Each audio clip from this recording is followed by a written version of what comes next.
What's up, guys? So it was announced today by Turkey Al Sheikh that Devin Haney, who's got a record of 132 lost 0 15 KOs, will be challenging the WBO Welterweight champion Brian Norman Jr., who's got a record of 128 lost 0 22 KOs. So they'll be fighting in Riyadh in November, apparently. So Turkey's made the announcement that that fight will be the main event. What an exciting matchup, and full praise and credit goes to Devin Haney for stepping up and taking this fight with Brian Norman Jr. Brian Norman Jr. is coming off a devastating knockout win in Japan. I think it's going to be a very, very interesting matchup. Good clash of styles. Devin Haney, yes, he beat Ramirez in the New York card in Times Square. But this fight alone, I think this fight at welterweight is a very, very, very tough fight. Brian Norman Jr., he's a young champion, hungry, and he goes for the finish each time, tries to knock his opponents out viciously. He's a very good boxer, very skillful as well.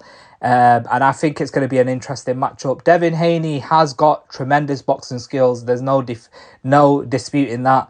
And this thing about, Turkey now coming out and said he doesn't want any runners now. He doesn't want to see any Tom and Jerry fights where, the one opponent is just moving around the ring and not doing anything. Devin Haney is not really like that. Devin Haney is more of the sort of, land the combinations or the game plan and then move around, which, people are going to say, oh, no, Devin Haney is a mover, is a runner. But genuinely, he's still outboxing his opponents. So I think this matchup's going to be a very, very hard fight for Devin Haney, genuinely.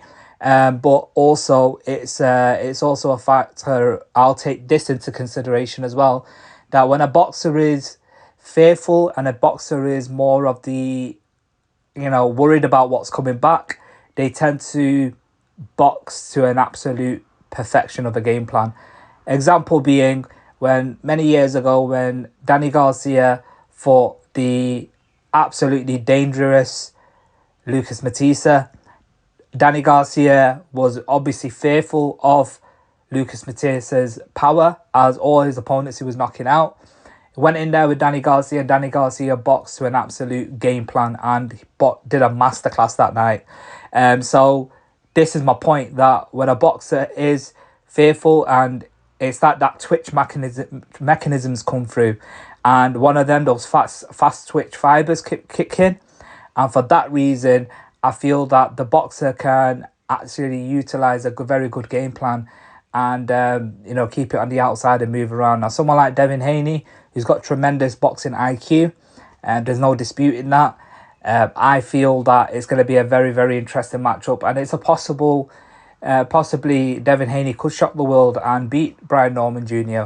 Brian Norman Jr. is a full-fledged welterweight, yes, dangerous, but it's going to be an interesting matchup of styles, and I'm really, really looking forward to it. I think we have to also give credit to Turkey Al Sheikh, putting on these sort of fights, these sort of magnitude of events, all 50-50 matchups in general. I think I've got to give it, hats off to him and salute, because you know what? He's putting boxing back on the map. Let me know what your thoughts are on this breaking news that Devin Haney will be challenging Brian Norman Jr. for the WBO welterweight title. Let me know what your thoughts are, and who do you think is going to pull it off? Do you pick Devin Haney, or are you picking Brian Norman Jr.? Let me know what your thoughts are. Remember to subscribe to my YouTube channel, comment down below, hit the notification button, hit the like button. Triple B Boxing TV. Thank you.